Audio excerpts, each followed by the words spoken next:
In Batman Dark Patterns, a few days ago, we would find ourselves in the apartment of a lawyer named Mr. Francis Oakley as he's being tortured to death by the Wounded Man.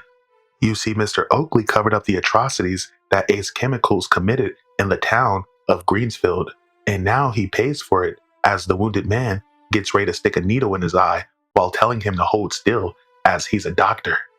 But in present day, in the town of Greensfield, also known as the town without screams, Batman enters the house of Dr. Jessup Hartnell, who he discovers to be the Wounded Man.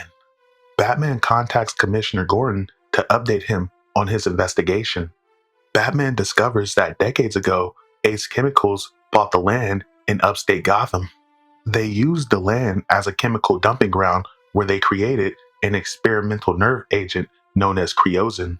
After the land was polluted, they sold it back to Gotham for extremely cheap. Gotham went on to build Greensfield on the land, a suburban paradise, or at least it was supposed to be. But unfortunately, that toxin never went away, as it's been in the land, poisoning the residents the whole time. As Batman exits the Wounded Man's house, he's confronted by a group of angry residents. Batman tells them he's here to help, but these people don't want Batman's help. These people have been deformed due to prolonged exposure of the toxin.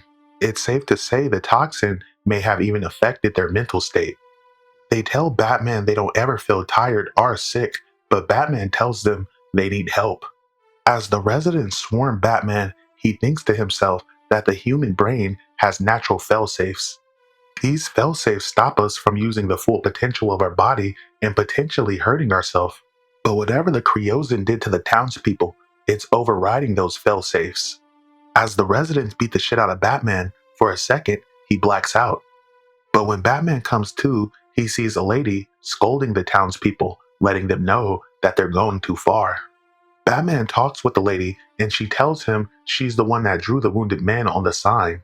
She tells Batman he's a good man, but it's the town that failed him.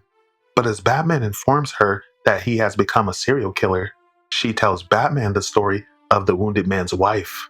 But elsewhere, in Christopher Sionis' hideout, Christopher and his goons have the Wounded Man tied to a chair. You see, Christopher Sionis works for Ace Chemicals, and he tells the Wounded Man that he's caused them quite a headache as he's cost them a lot of money. Christopher grabs one of the nails that has been surgically embedded in the Wounded Man, and he slowly pulls it out.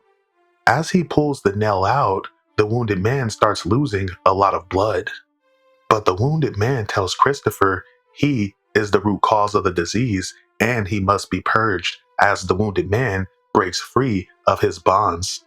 Christopher's henchmen start shooting at the Wounded Man, but the Wounded Man quickly moves into the shadows. Batman makes his way to the hospital to rendezvous with Commissioner Gordon, where he finds Dr. Serica as he's been badly beaten by Christopher's henchmen. Batman tells Gordon he's going after Sionis, but before Gordon can say anything else, Batman has already disappeared. As Batman soars over the city, he makes his way to Cherry Hill, a place where really privileged men usually have a second home. As Batman enters Christopher Sionis' place, he sees two men on the floor, KIA. But Batman also sees the Wounded Man on the floor, half dead, having lost a lot of blood. Christopher Sionis comes out the back and he tells Batman that the Wounded Man broke in and tried to kill him. But Batman's not stupid as he recounts the story of Amber, the Wounded Man's wife. You see, apparently, Amber had also been exposed to creosin, and the toxin caused her to lose all feeling in her body. One day, as Amber slept by their open fireplace, a fire would break out and Amber would be burned alive. She would never even wake up to know that she was burning. When Jessup Hartnell returned home, he found nothing but ash. He would go on to impale himself several times as he was desperate to feel something, anything. But Christopher Sionis looks Batman in the face and tells him there's no proof of any of that, and pretty soon it will all be forgotten. But Batman tells Christopher the shoulder is a very complex body part. It has a network of nerves that connects to your arm, neck, and spine as Batman grabs Christopher Sionis' shoulder and breaks it. As Batman leaves, he thinks to himself that another fire burns in Gotham tonight. It burns in the shoulder of Christopher Sionis. It will burn for the rest of his long, privileged life. And with every twinge, he'll remember why. The end.